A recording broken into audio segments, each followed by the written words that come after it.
Este é o podcast Pode Dançar, produzido pelo Instituto Festival de Dança de Joinville, com o objetivo de trazer temáticas e personalidades importantes do mundo da dança. Boas-vindas ao Pode Dançar. Meu nome é Giovana Pérez, eu sou bailarina profissional e comunicadora na dança e também a host do podcast Pode Dançar, que está numa edição super especial. Então vamos para o nosso próximo episódio, porque aqui a gente não só pode dançar, mas a gente pode falar de muita coisa também. Inclusive sobre saúde na dança, que a gente já vem trazendo essa temática por aqui. E hoje a gente está com ele, que é o Dr. Fernando Zican, que é um renome nessa especialização que é a saúde na dança. Ele que é fisioterapeuta e pesquisador, líder do grupo de estudos em saúde e dança na GEDANCE, pela Universidade Federal do Rio de Janeiro, diretor da Faculdade de Fisioterapia da Universidade Federal do Rio também, professor e idealizador do primeiro curso presencial no país de pós-graduação em ensino da dança clássica do Teatro Municipal do Rio, onde atua há 18 anos juntamente com o corpo de baile e a escola de dança. Seja muito bem-vindo, Dr. Fernando Zican. Muito obrigado, um prazer estar aqui nesse bate-papo, nesses dias onde a gente vive, respira, transita a dança. Muito bacana a gente estar podendo falar, então, além de poder dançar, poder falar. Exatamente. E de uma temática que é muito importante.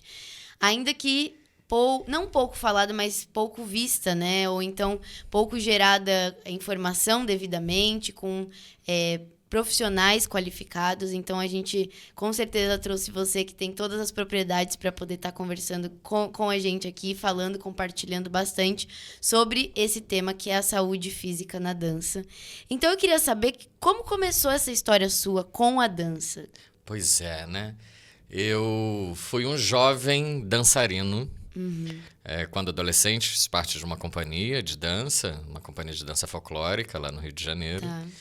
E aos 18 anos eu sofri um acidente de carro, mega importante o acidente, e fiquei uns meses sem poder andar. E naquele intervalo, obviamente, um jovem dançando, né, fiquei muito deprimido naquele quadro e sem uma expectativa de mudar, até que um diretor meu falou, olha, se você voltar, você pode fazer uma faculdade aqui, a gente te dá uma bolsa na universidade.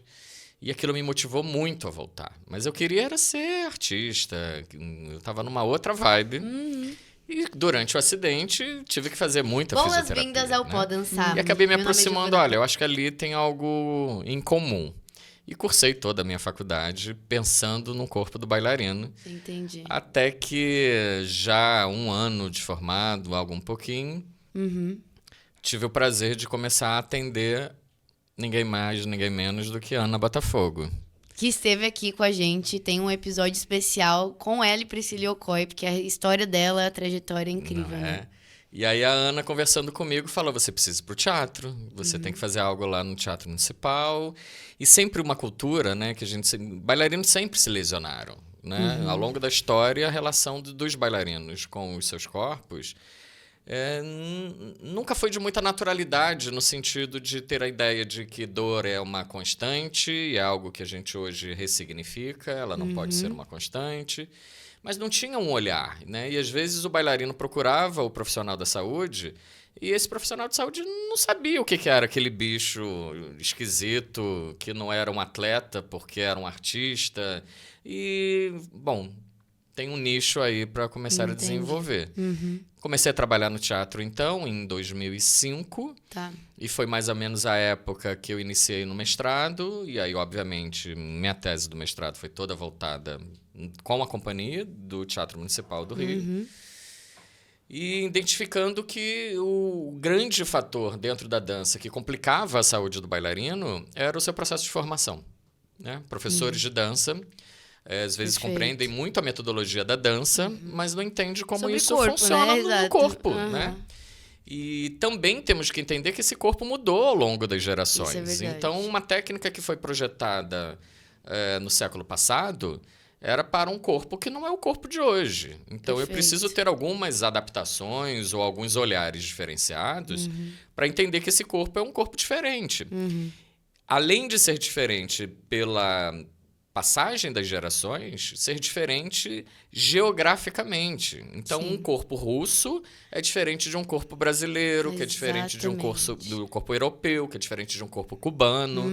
Então, a técnica pode ser a mesma. Eu sempre uso nas minhas aulas esse exemplo. Eu posso assistir um Lago dos Cisnes com a mesma montagem, com a mesma coreografia.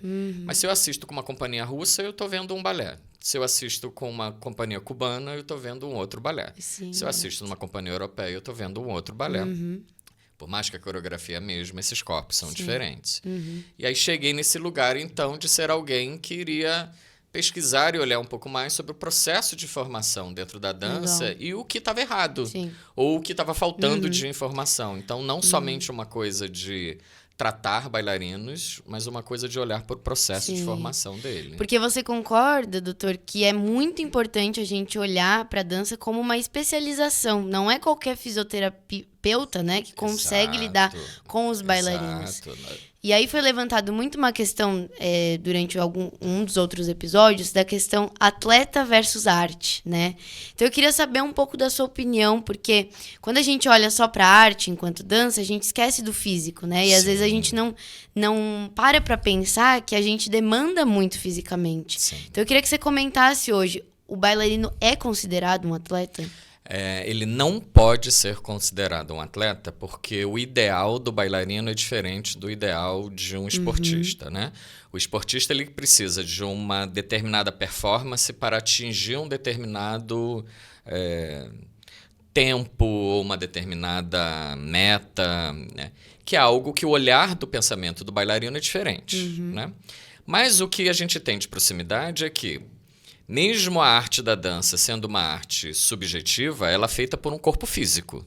Ela é feita por um corpo que tem objetividades. Então, eu preciso aproximar o universo dos saberes que eu tenho do mundo esportivo e adaptá-los para os saberes que eu tenho do mundo da dança.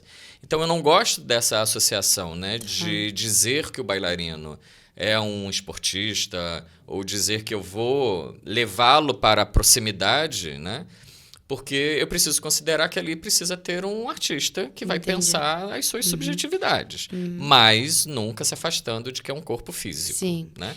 Então, a gente usa elementos, né, de saberes que a gente já tem hoje em dia na medicina da dança, na medicina do esporte, na fisioterapia, e vou trazer isso e tentar adaptar a um corpo do bailarino. Pode dizer que é uma combinação. Então, uma combinação de saberes. Então, por isso que você muito bem disse, isso é cada vez mais visto como uma especialidade, porque quem trata jogador de futebol não vai ter habilidade para tratar um bailarino. Então, eu posso ir num ortopedista, num fisioterapeuta que atenda atleta, mas que se ele não souber o que é um passeio, um relevé, ou seja lá o movimento que for, ele não consegue chegar a uma associação, entendi, então, por que essa lesão está ocorrendo, por que essa dor. Então, precisa ter uma certa proximidade.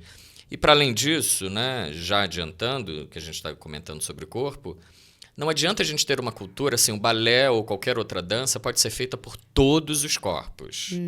Mas isso não significa que todos os corpos terão altos rendimentos. Então, as pessoas precisam ter uma ideia de que nem todo aluno precisa ser exposto a uma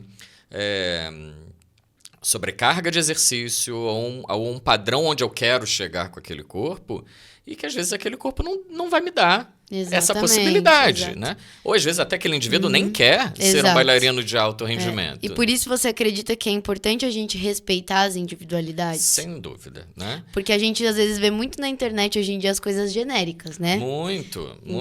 Fórmulas, né? A gente está no mundo de fórmulas. A gente está no mundo de 5 dicas para 3 passos para... E o que você enxerga disso tudo? É uma forma super irresponsável da gente estar propagando informação, né? E por isso que eu acho tão bacana, e se há espaço para informações ruins serem divulgadas, há espaço para informações boas também serem divulgadas. Então, eu sempre penso, qual é a parcela de culpa nossa mesmo, do universo da dança, de ter tanta informação ruim sendo divulgada? Talvez tem tanta ruim porque não tem o mesmo número de pessoas produzindo informações boas. E tomar cuidado com a curadoria dessas informações. Preciso pensar quais né? são esses canais que eu vou ouvir ou que eu vou divulgar para que, de fato, a gente tenha informações mais corretas e mais precisas. E também fugir de um ideal, né? O ideal de que a dança é para todos é ótima e verdadeira, mas eu preciso pensar que nem todas as danças serão para todos, né? Vou usar uma analogia. Hoje em dia, um atleta de 1,70 m, ele não vai ser jogador de vôlei profissional. Exatamente. Então ele pode amar o vôlei, mas ele não vai chegar naquele local, porque eu preciso de características físicas para chegar a esse nível profissional. E a mesma coisa na dança profissional, né? Nem todo mundo vai estar propício para a dança profissional. Aquelas características. Muito também por característica ou por desejo também, porque a pessoa simplesmente ela não quer, né? Claro. Mas acontece que daí, às vezes, a gente pega o genérico, né? O que tá rolando e a gente quer aplicar em todos os corpos daquela forma. O que me faz pensar, doutor, que também é de responsabilidade do professor ou daqueles que passam a informação, também ter um mínimo de conhecimento. A gente não tá falando deles virarem especialistas, um doutor em fisioterapia ou qualquer coisa. Mas eu queria saber, na sua visão e na sua opinião, sobre a responsabilidade do professor que está lidando diretamente com esses alunos na formação. Como disse antes, né, e foi até o grande objeto da minha pesquisa de doutorado, que fiz com algumas escolas, né, ao longo por todo o Brasil, é a gente observar que se tem tanta gente se machucando, e hoje em dia se machucando cada vez mais cedo, é porque o processo de formação está errado. Então vamos olhar para esse professor. E a gente tem que ter a humildade de compreender que às vezes as melhores informações não estão chegando a todos os professores. Então às vezes o professor tem muita boa vontade, e é o que eu percebo aqui nos cursos que eu dou em Joinville, que lotam, e são cursos só para professores. Legal. Eu quero conversar com professores. Claro. Eles demonstram isso, né? Assim, doutor Zican, eu gostaria muito de saber mais. Mas porque eu quero ensinar melhor. Né? Porque eu quero ensinar melhor. Sim.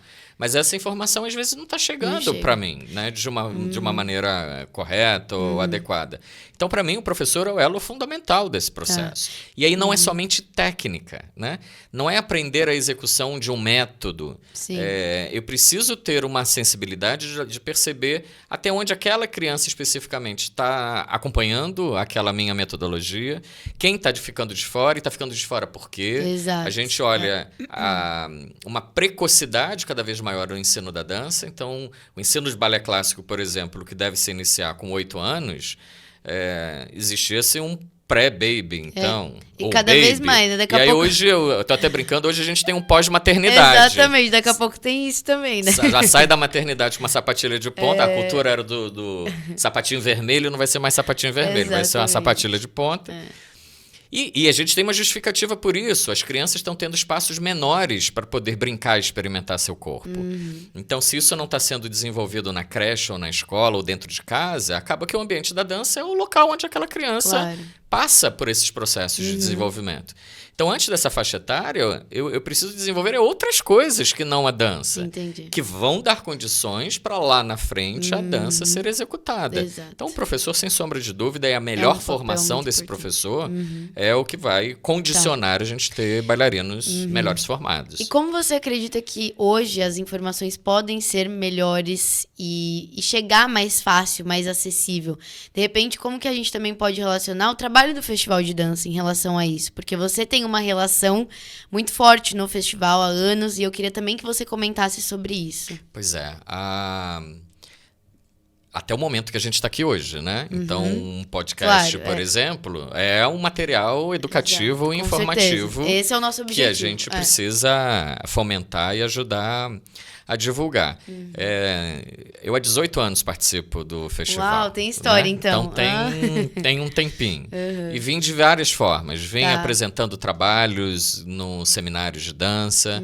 Eu vim acompanhando o balé do Teatro Municipal quando vieram dançar. Então, sempre tive uma proximidade que culminou nos últimos 5 anos eu ser convidado, né, todo ano para dar cursos aqui. Legal. E cursos voltados para professor.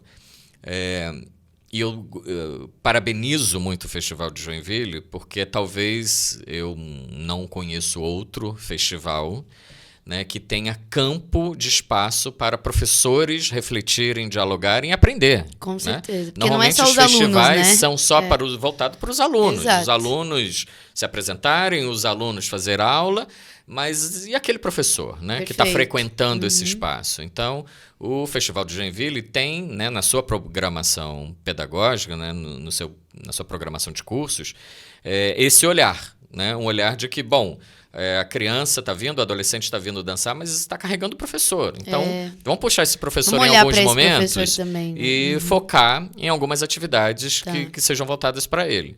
E algo que a gente não vê em outros espaços. Então, acho que presencialmente o Festival de Joinville é este elo, mas acho que ao longo do ano a gente pode ter estratégias ou ferramentas de comunicação que fomente esses diálogos. Com certeza. Né? Outros então, espaços, como isso está funcionando na sua cidade, como isso está funcionando com as suas crianças. O Brasil, então, é um continente.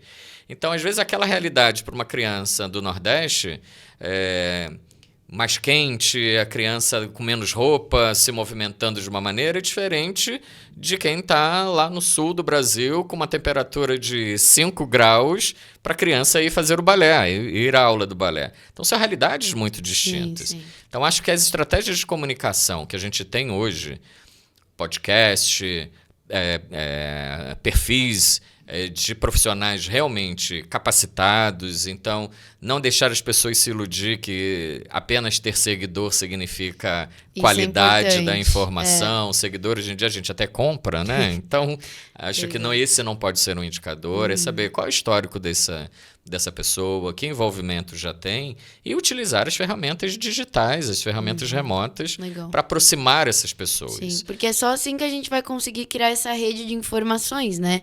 E de chegar, de fato, a informação para os lugares, para as pessoas, e a conscientização, né? De, olha, é realmente necessário que o professor, não só o aluno, tenha consciência de que quando machuca, dá para fazer isso, né? Os caminhos que existem a partir daí. Então, e entender como na medicina a gente entende, né? Eu tenho um momento que é um momento terapêutico, né? Um momento mais tratativo. Mas eu tenho um outro momento, que é o momento preventivo, e que eu não posso me afastar. Então, se a medicina caminha toda hoje em dia, né? Em vacinas, em estratégias de prevenção, em não deixar que as pessoas adoeçam, eu tenho que olhar no universo da dança com essa mesma ótica. Né? E esse é um ótimo tópico para a gente conversar sobre a fisioterapia preventiva, que é pouco ainda falado, ainda menos do que a fisioterapia em si, né? Porque pra gente que é bailarina e de fato... É só assim, né? Machucou, então aí eu vou cuidar, né? Mas eu queria que você comentasse da importância da fisioterapia preventiva e de como isso pode gerar carreiras mais longas na dança. Perfeito, né? Se a gente pensar, né, e talvez por isso que as pessoas me identificam como um pioneiro nesse processo, imagina lá 18 anos atrás o que se tinha, né? Um bailarino se machucava, o que fazia, né? A gente não tinha esses saberes e não tinha os profissionais, né? Iria para um profissional de saúde, a primeira coisa que ele fala para o bailarino é repouso. Ou opera. Fica longe, para de dançar. Exato. Né? Algo que é tudo que o bailarino não quer ouvir. Exatamente. Né? E hoje a gente compreende que quanto mais tempo de repouso, pior. Porque eu tenho redução significativa de massa muscular. A estabilidade é perdida. Então, são raras as situações onde o repouso, de fato, é benéfico. Tá. A maior parte das outras etapas, não. Quanto mais continuar em movimento, é melhor. Mas foi um processo que os dois ambientes precisaram se enamorar. Né? Tanto a saúde quanto a dança precisou um olhar para o outro. Esse bichinho aí que dança é um ser diferente, então eu não posso lidar com a mesma maneira. E a dança olhando, olha, eu preciso sinalizar de uma maneira mais precoce o que está acontecendo de maneira errada. Certo. Né? Só que diferente do esporte, por exemplo, que não tem... A dança não tem tanto fomento. Então, as companhias, né, as escolas de dança, na sua grande maioria, não tem como manter um profissional de saúde dentro do seu ambiente. Né? Infelizmente. Algo que, mesmo no esporte, né, a gente às vezes fala, o esporte tem o futebol, mas você vai pegar outras modalidades esportivas... às vezes a equipe é muito reduzida, é muito voluntária, também, às vezes, é um trabalho muito amador, né? O que seria o ideal, né, de ter, com certeza. E aí eu precisaria ter esse universo dentro da dança. O que eu tenho visto ao longo dos anos é ex-bailarinos motivados a fazer uma formação dentro da área médica, então tanto medicina, fisioterapia, psicologia, né? Educação física, e aí ele olha de volta por aquele seu passado e fala, eu preciso fazer algo diferente. Perfeito. Nos meus cursos o que mais tem, professor, agora eu estou estudando e tal, porque eu me lesionei, parei de dançar, então agora eu quero fazer diferente com o meu aluno. Então a gente está num momento diferente, né? Só que a prevenção, ela não é apenas a prevenção da lesão em si que eu preciso olhar. Eu preciso olhar uma prevenção ao longo do crescimento e desenvolvimento daquele corpo dentro da dança. Tá. Então, acho que estratégias efetivas e boas de prevenção é ter acompanhamento regular. É aquela escola, uma vez por ano que seja, ter um profissional que vai lá fazer uma visita, que vai olhar aquelas crianças, identificar precocemente, ali tem uma escoliose, ali tem um pé que está plano demais. Então, ali tem algo que não está legal e já sinalizo para aquela família, buscar algum profissional. Então, compartilhar o diretor, o professor, a família, nesse acompanhamento do crescimento e desenvolvimento daquela criança, né? Infelizmente, como a gente falou que os meios de comunicação estão mais acessíveis, para informações boas como para informações ruins. Então, as famílias estão sendo alimentadas de informações ruins. E, às vezes, aquela menina começa a fazer dança e a expectativa da família é que no final do ano ela já se apresente e que em poucos meses ela já calce uma ponta. Então, a gente está numa ansiedade, de uma maneira geral, como sociedade geral, né? Mas numa ansiedade de também, não aceitar processos. De querer tudo Olha, pra ontem. existe um processo, ela vai chegar lá, mas vai chegar lá em algum momento. E como a gente está antecipando vários processos, muitas das lesões estão sendo criadas pela imaturidade daquele corpo ao longo do desenvolvimento. Então, acho que a medicina preventiva, a fisioterapia preventiva, onde mais deve atuar é no acompanhamento. Legal. Né? Porque isso, com certeza, geram carreiras mais longas na dança. Sem dúvida. A gente não pode ter mais o que a gente vê muito hoje, bailarinos com 20 e poucos anos parando de dançar. Isso e aí é você vai triste, perguntar né? assim, não é porque parei de dançar porque eu quero uma outra profissão. Não. Parei de dançar porque... Não. Porque me você lesionei vai contar, feio, ele vai falar, não, parei de dançar porque me lesionei.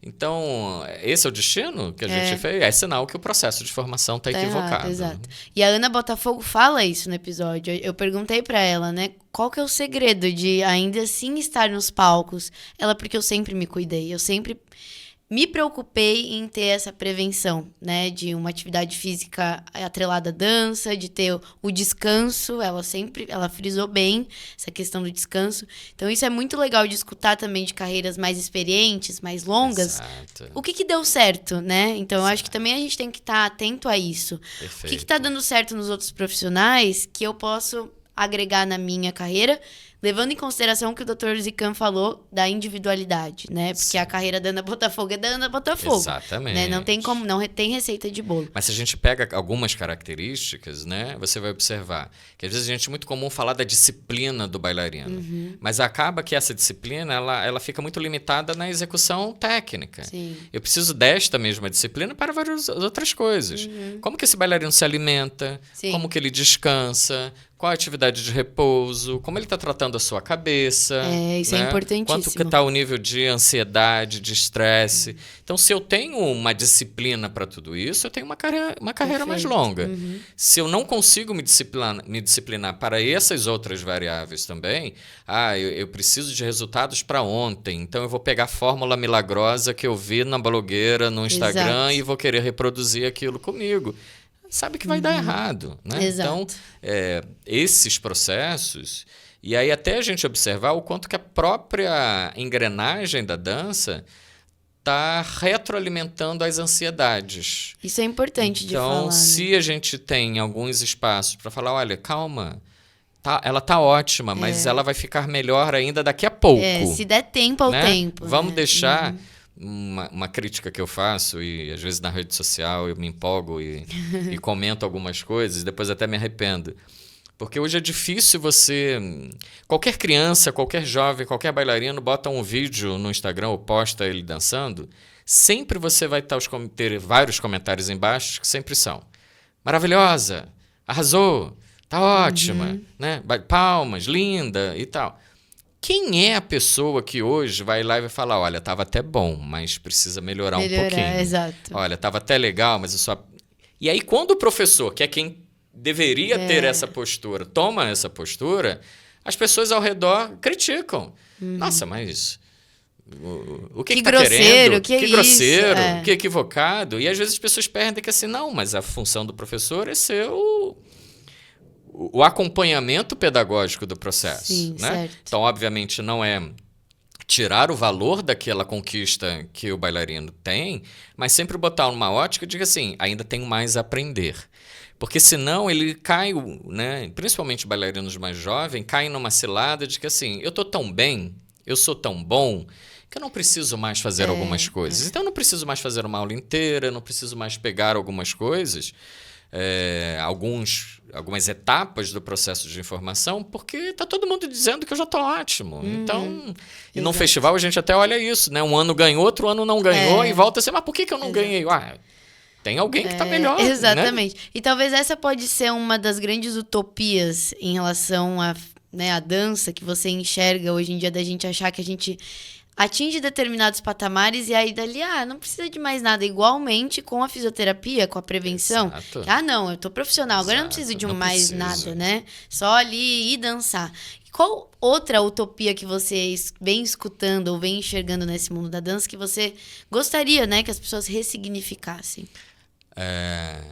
Todo mundo vai chegar lá.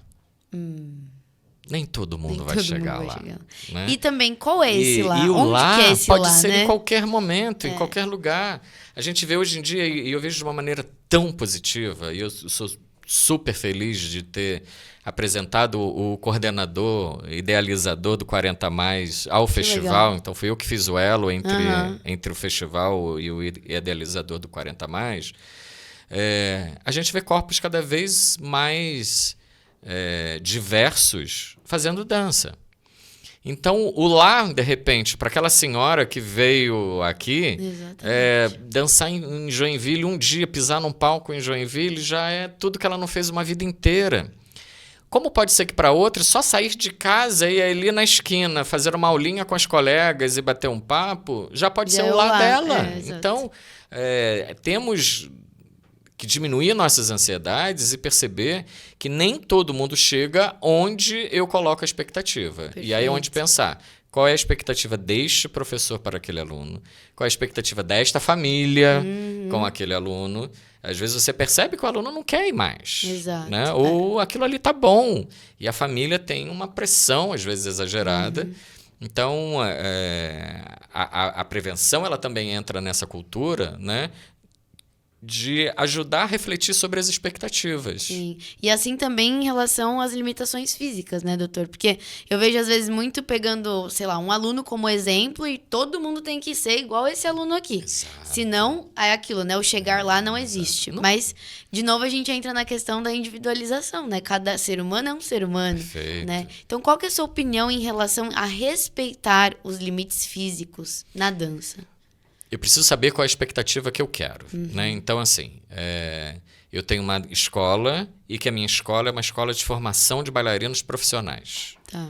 Se eu tenho esta ótica, eu sei onde eu quero chegar com aquele corpo. Então, eu vou forçar aquele corpo, eu vou ter uma carga de intensidade de atividades de exercício, porque eu sei que eu quero chegar num corpo profissionalizante.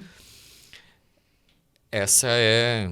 talvez 2% da realidade que a gente tem no país inteiro. Então, a métrica para estas escolas não podem ser utilizadas como métrica padrão para todas as outras escolas. Eu vou usar um exemplo que a gente percebe bem isso. Né? Se a gente vai nas grandes escolas clássicas e observa qual é o momento do início da sapatilha de ponta, por exemplo, a gente tem um padrão muito genérico para todas as escolas. Certo. 12 anos um referencial, 4 anos de balé um referencial. Só que aí quando a gente vai observar, 12 anos de uma menina europeia é 12 anos de uma menina brasileira é outra. Porque o tecido adiposo é outro, porque o nível de maturação hormonal é outro, então eu tenho já essa diferença. E, às vezes, dentro de uma mesma salinha de 12 anos, eu tenho uma menina de 12 anos que é um bebezinho e uma menina de 12 anos que já é um mulherão. Então, Perfeito. marca cronológica não quer dizer nada pra gente. Ah, já tem 4 anos de balé. Tá, 4 anos de balé nessas escolas é um marcador porque o aluno faz aula todos os dias. E faz lá no mínimo 3 horas de aula por dia. Qual é a realidade que a gente tem nas escolas de ter aula segunda a sexta-feira, 3 horas por dia? Não temos, né? Às vezes, quando vai, é 2 vezes por semana. Então, também não é um marcador. Então, algumas metodologias são muito boas para a expectativa desse processo de formação profissionalizante e outras metodologias são importantes para aquela onde é um desenvolvimento psicomotor daquela criança, onde é uma atividade lúdica, prazerosa, de envolvimento emocional, socioafetivo e cultural. Então, eu tenho que saber qual é a expectativa da minha escola, do meu local, das pessoas dos que meus eu tô professores lidando, né? e com quem que eu estou lidando. Né? E aí até observar, bom, mas aquela ali é um talento. Aquela ali poderia investir, mas no meu espaço Não tem, eu não né? dou Não conta dá- para isso. Então, também ter essa maturidade, Sim. olha, vou encaminhar para um outro local que isso é vai interessante. aumentar a expectativa. Se aumentar a expectativa, aumenta o rendimento. Perfeito, legal. Nossa, muito bacana de bater esse papo com você, doutor. Muito obrigada por ter trazido tantos tópicos importantes de uma forma muito com propriedade de falar. Acho que esse espaço de trazer a consciência, né, e a responsabilidade para temas tão importantes relacionados ao físico, que é tão importante no trabalho de um bailarino, nas carreiras dançantes. Então, muito obrigada por ter estado aqui com a gente no podcast. É um prazer estar aqui, um prazer poder falar sobre essa realidade. O festival tem um local muito afetivo no meu coração e a dança especificamente, e espero que a gente tenha outros encontros, outros momentos, outros espaços, utilizar essas ferramentas virtuais para que esse universo, né, da saúde e da dança seja não tão dependente de um profissional, porque às vezes lá na minha cidade, no meu local, eu não tenho um profissional. Mas às vezes lá está chegando uma informação, está chegando um vídeo, uma página do YouTube que tem lá algumas informações bacanas. Perfeito. Às vezes aquilo já é mais até importante do que Com eu ter certeza. um acompanhamento profissional equivocado. E também a nossa responsabilidade aqui do podcast de estar abrindo esses espaços para informação, para que chegue nas pessoas. E com certeza nesse bate-papo já chegou informação bacana demais para as pessoas pensarem, né? Maravilha. E trazer consciência. Maravilha. Muito obrigada, doutor Fernando. Convido os ouvintes a procurar, né, mais informações, bons profissionais. Eu estou à disposição. O que eu quero, né, junto com o meu grupo de pesquisa lá na Universidade Federal do Rio de Janeiro, é a gente aumentar o nível de divulgação de boas informações relacionadas ao processo de crescimento e desenvolvimento do corpo do bailarino, não apenas lá no estágio de tratar. Vamos tentar tratar menos. Né? Se eu formo melhor, a gente trata menos. Deixar mais leve esse processo todo, né? Maravilha, muito obrigado. Obrigada, viu? Obrigada a você que vai nos ouvir ou nos assistir. E fique também ligado nos episódios que já estão disponíveis da nova temporada do podcast Pode Dançar e também da edição passada. Muito obrigada e até o próximo episódio do podcast Pode Dançar. Valeu, gente!